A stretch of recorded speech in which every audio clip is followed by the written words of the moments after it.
Hello everyone, আসসালামু আলাইকুম। কেমন আছেন আপনারা সবাই? আলহামদুলিল্লাহ, আমি আপনাদের দোয়া আল্লাহ তাআলা অশেষ রহমতে অনেক ভালো আছি। চলে আসলাম আজকের নতুন একটি ব্লগ নিয়ে, মানে আমার নতুন আজকের দিনের রান্নাবান্না নিয়ে, দুপুরের রান্না নিয়ে। আসলে আমি আজকে দুপুরে কী রান্না করছি সেটাই আপনাদের সাথে শেয়ার করব। যে আমি আজকে শোল মাছ দিয়ে আলু দিয়ে রান্না করব, ঢেঁড়স ভাজি করব, আর লাউ দিয়ে ডিমের ঘন্ট রান্না করব। চলুন তাহলে শেয়ার করা যাক আপনাদের সাথে রান্নাটা, আজকের রান্নাটা। এখানে আমি সবগুলা জিনিস কেটে ধুয়ে একদম প্রসেস করে নিয়েছি রান্নার জন্য। এখানে আমি একটা কড়াই বসিয়ে দিয়েছিলাম, ওখানে তেল, পেঁয়াজ, কাঁচামরিচ, সামান্য লবণ আর একটু পানি দিয়ে সুন্দর করে ভেজে নিচ্ছিলাম। এখন আমি বাটা মশলা দিয়ে দিব, একটু সামান্য পরিমাণ আদা রসুন বাটা। আসলে আমরা সমস্ত মাছের তরকারিতে আদা রসুন বাটা, জিরা বাটাটা আসলে ইউজ করি। আমার শ্বশুরবাড়িতে এগুলা খায়। অনেকেই আছে যারা সব তরকারিতে আদা রসুন বাটা খান না, কিন্তু আমরা খাই। শুধু ইলিশ মাছ, চিংড়ি মাছ এগুলোতে আমরা আদা রসুন বাটা ছাড়াই রান্না করি। আমি গুঁড়ো মশলা দিয়ে দিলাম, হলুদ গুঁড়ো, মরিচ গুঁড়ো, ধনিয়া গুঁড়ো, লবণ, পরিমাণ মতো লবণ দিয়ে আমি সুন্দর মতো নাড়াচাড়া করে মশলাটা কষিয়ে নেব। আসলে আমার মেয়ের বাবা একটু তরকারিতে লবণের পরিমাণটা একটু কম খান, কিন্তু আমি একটু বেশি খাই, যার জন্য একটু সমস্যা হয়ে যায়। আবার আমি ভাতে লবণ খেতে পারি না, কাঁচা লবণ, এই জন্য একটু অনেক সময় দ্বন্দ্ব বিরোধ হয়ে যায়, কিন্তু কিছু করার নাই। হাজব্যান্ডের পছন্দই ওয়াইফের পছন্দ হওয়া উচিত, তাই আমি তার পছন্দটাকে নিজের পছন্দ করে নিয়েছি। এখানে আমার মশলাটা কষানো হয়ে যাচ্ছে। আমি মশলাটা একটু সময় নিয়ে কষাবো, কারণ মশলা কষালে নাকি মজা লাগবে। এখন আমার খাবার যদি মজা না হয় তাহলে তো আমার কথা শুনতে হবে, কী রান্না করছো, একটুকু মজা হয়নি। এই জন্য আমি চাই না এই কথাটা বলুক, এই জন্য একটু সময় নিয়ে রান্না করব।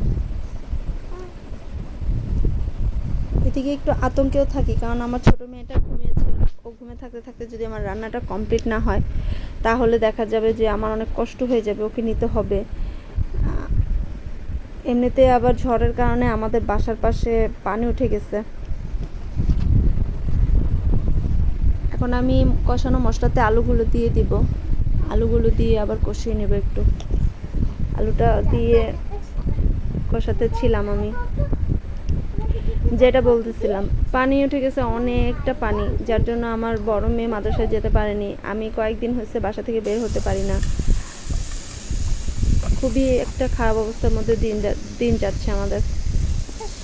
এদিকে আমার আলুটা মশলার সাথে কষানো প্রায় শেষ। আমি এখন পরিমাণ মতো ঝোল দিয়ে দিব, বেশি একটা ঝোল রাখবো না, যার জন্য অল্প ঝোলই দিয়ে দিব। কারণ যেহেতু আমার তরকারিটা শুধু দুপুরের জন্য, ওই হিসেবে আমি রান্না করছি। একটু মাখো মাখো ঝোলে আমি আজকের মাছটা রান্না করব। আমার মা সবসময় শোল মাছের সাথে আলু দিয়ে এভাবে মাখো মাখো ঝোলে রান্না করতো, খেতে খুবই মজা লাগতো। আমার খুব পছন্দের খাবারের মধ্যে একটা আমার মায়ের হাতের রান্না। আমি ওইভাবে চেয়েছি আজকে রান্না করতে, কিন্তু মায়ের মতো তো কখনোই হবে না। মার রান্না তো সবার আগে, সবার শ্রেষ্ঠ রান্না মায়ের রান্না। এখানে আমি ঝোল দিয়ে দিয়েছি। ঝোলটা বলক আসা পর্যন্ত ওয়েট করব না, কারণ আমি আগেই মাছটা দিয়ে ফেলবো। কারণ আমার মাথায় শুধু একটাই টেনশন, আমার বাচ্চাটা যাতে না ঘুম থেকে উঠে যায়। বাচ্চাটা উঠে গেলে দেখা যায়, এখন 7 মাসে পড়ে গেছে, ও শুধু মানে সামনের দিকে এগোতে চায়, সামনের দিকে এগিয়ে এগিয়ে দেখা যায় যে পড়ে যাবে। এমনিতেই 2 দিন সে খাটের থেকে পড়ে গেছে, এই জন্য আমি একটু টেনশনে থাকি ওকে নিয়ে, ওর সাথে থাকার চেষ্টা করি সব সময়। এ পর্যায়ে আমি মাছগুলো, ভেজে রাখা মাছগুলো সব দিয়ে দিব। মাছগুলো দিয়ে আমি জালটা বাড়িয়ে ঢাকনা দিয়ে দিব, যাতে আলুটা সেদ্ধ হয় এবং ঝোলটা মাছের মধ্যে, মশলাটা আলুর সাথে মিশে যায়। আমি জানি সবাই সবার মতো করে খুব ভালো রান্না পারেন, তারপরও আমি আপনাদের সাথে শেয়ার করি, কারণ রান্না করাটা আমার একদম অপছন্দের কাজ। এই জন্য যাতে আপনারা আমাকে একটু বাহবা দেন, একটু লাইক দেন, একটু কমেন্ট করেন, এই জন্য আমি আপনাদের সাথে শেয়ার করি। এদিকে আমি লাউটা রান্না বসিয়ে দিয়েছি, সমস্ত মশলা দিয়ে লাউটা কষিয়ে নিয়েছি মশলা। এখন ডিম ভেঙে দিয়ে দিচ্ছি। আসলে আজকে আমি লাউ দিয়ে ডিমের ঘন্ট রান্না করব, এই রান্নাটা এই ফার্স্ট টাইম আমি করছি, আগে কখনো করিনি, দেখি কেমন হয়। অন্য একটা চুলায় আমি আবার ঢেঁড়স ভাজিও বসিয়ে দিয়েছি, ঢেঁড়সটা ভাজি করব। ঢেঁড়সটা ভাজি অলরেডি বসিয়ে দিয়েছিলাম।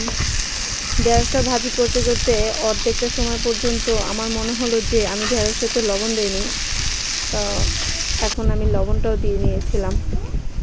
এইদিকে দেখেন আমার লাউটা, আমি লাউয়ের রান্নার পুরো ভিডিওটা আপনার সাথে শেয়ার করিনি, কারণ সবাই তো রান্না পারেন, আবার আমার সময়ও ছিল না। এদিকে আমার বাচ্চাটা উঠে গিয়েছিল, যার জন্য আমি আর পারিনি, তাই একদম লাউটা হওয়া অবস্থাতেই আপনাদের সাথে শেয়ার করলাম আমার লাউ চেহারাটা।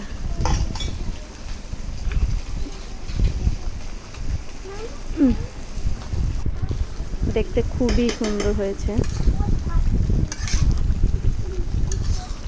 দেখতে খুবই সুন্দর। আসলে লাউ নিয়ে একটা ঘটনা, আমি বলেছিলাম বাচ্চা বাবাকে লাউ আনতে, সে এতগুলা লাউ নিয়ে আসছে, তাই এক এক দিন এক একভাবে লাউ রান্না করে খাচ্ছি। আমার লাউ রান্নাটা শেষ, এখানে ঢেঁড়স ভাজিও শেষ,